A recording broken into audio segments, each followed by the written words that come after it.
Hello po sa inyo mga ka-Shansky, kumusta po kayo? At ngayong araw na ito ay meron na naman po tayong bagong ipapahagi sa inyo na kung saan ito po ay mga simpleng paraan para mas lalo pang maka-attract ng good luck na yan sa saping yaman man o pananalapi. So bago po ang lahat ay nais ko lang po i-promote sa inyo para po sa mga gusto ng mga pampaswerte sa inyong mga negosyo, sa inyong mga trabaho, sa inyong mga career. O kung kayo po ay mahilig maglaro ng anumang uri ng sugal, meron po tayong pampaswerte dyan. Para po sa mga interesado ay mag-PM lamang po kayo sa akin. So isa na naman pong pampaswerte sa pera ang ating gagawin ngayong araw na ito. Basta't malakas lamang po ang inyong paniniwala sa ganitong mga usapin at kayo po ay walang pag-aalangan, meron po kayong 100% trust, believe in faith at kayo po ay maraming pagkakautang, problema sa pananalapi mga kajansky na kayo po ay hindi na po alam at nawawala na po kayo ng pag-asa kung paano pa po makaahon sa buhay. At kung kayo po ay alam niyo po sa inyong mga sarili na deserve niyo po ang mga bagay na inyong ihiling kay universe. Dahil kayo naman po ay hindi tamad, kayo naman po ay nagsusumikap sa buhay. Pero bakit tila kailap kay dalang po ng swerte sa inyo? So kung malakas po ang inyong paniniwala, susubukan nyo na po agad ang ganitong pampaswerte. Malay nyo po ito po yung magbubukas sa inyo. Okay na maraming oportunidad at matanggal po ang mga kamalasan na yan. Gawin nyo lamang po ito sa umaga between 6 to 8 a.m. mga kajansky. Maghanap lamang po tayo ng parte sa inyong pamamahay na kung saan kayo po ay komportable, wala po mga distraction na dapat tayo po ay makapag-focus.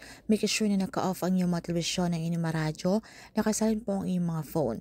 Okay, dahil kapag tayo po ay nag-stop-stop at tayo po ay lumingon-lingon, sumawalan po ng pisa yung ating ginagawang ritual.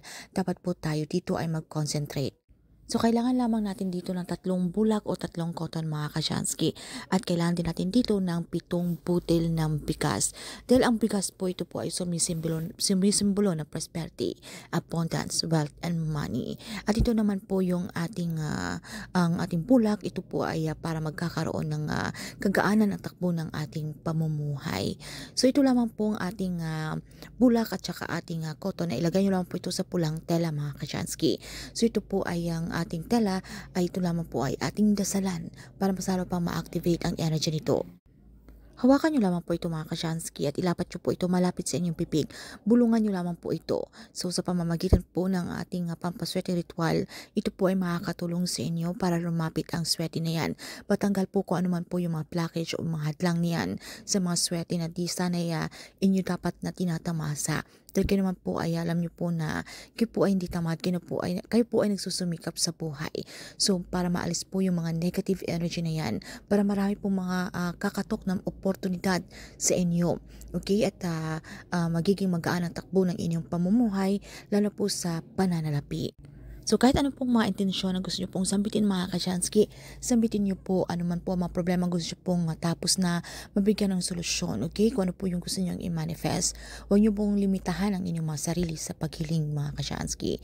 Then pagkatapos kayo po ay maging positibo, i-claim, i-affirm nyo po sa inyong mga sarili ang mga swerteng darating na ito. Sambitin nyo lamang po yung ating mantra, "Thank you universe, now I'm ready to receive the blessings." Then humarap po kayo sa bandang silangan, lumabas po kayo sa inyong pamamahay.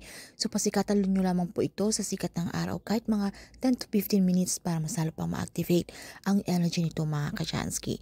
Dahil alam naman po natin na ang sikat ng araw, ito po ay napakamaswerte. Ito po ay galing sa kalikasan, ito po ay napipigay sa atin ng liwanag. Ito po ay sumisimbolo ng pag-asa. Then meron na po tayong napakasimpleng pampaswerteng ritual na kung saan ito po ay good luck, lucky charm na kung meron po tayong mga problema sa usaping pananalapi, okay, ito po ay makakatulong para ito po ay lumapit yung swerte na yan. Or kung sa inyong pamamahay, marami pong mga negatibong enerhiya. So kung natataka kayo na bakit dati sinuwerte po kayo at bigla po kayong minalas at sunod-sunod po yung mga problemang dumarating sa inyo. So hindi nyo po alam na mali po meron po mga inggit, mga evil eyes sa paligid. May tataboy po dito ang mga kamalasan na yan. So, dapat keep manifest everyday mga kasyansky, especially po kung meron po kayong mga malagang lakad, mga transaksyon, kung kayo po ay mga negosyante na sa araw na yan, kung gusto nyo pong magkaroon ng magandang resulta, kayo po ay maging successful. Himasin nyo lamang po itong ating ginawang ritual at bulungan nyo po mga kasyansky bago po kayo umalis. Ito po yung magsisilbing yung good luck, lucky charm. At ito rin po yung magsisilbing yung proteksyon, okay, para po sa mga maaring kamalasan. Wala pong imposible mga ka-Chansky kung atin pong susubukan, lalo po kung kayo po ay malakas po ang inyong paniniwala. So ito po ay subok na po ng karamihan, ito po ay nag-work sa kanila. Kung nag-work po ito sa kanila, why not din po sa inyo mga ka-Chansky? Basta tandaan lamang natin kapag tayo po ay gumagawa ng ganitong mga pampaswerteng ritual, kinakailangan ay wag po tayong huminto sa ating pagsusumikap. Gumawa pa rin po tayo ng mga pagpaplano kung paano pa po tayo masalang maging produktibo at kung paano pa po tayo masalang umangat sa ating buhay. Dahil tandaan natin nasa atin pa rin po ang may kontrol at tayo pa rin po ang gumagawa ng ating kapalaran. Nasa ating kamay ang tagumpay mga ka-Chansky. So sa pamamagitan po ng mga pampaswerteng ritual na ito po ay makakatulong para mas lalo pang lumapit ang swerte na yan. Ito po ay isang kapayo, inspirasyon. Kung ano man po yung mga hadlang, okay, na meron po mga blockage o kaitalan po ng swerte, ito po ay kanyang maitaboy. Susubukan nyo na po ito mga ka-Chansky. So kung meron po kayong mga katanungan o hindi man masyadong klaro sa topic na ito, ay pakicomment na lamang po sa ibaba.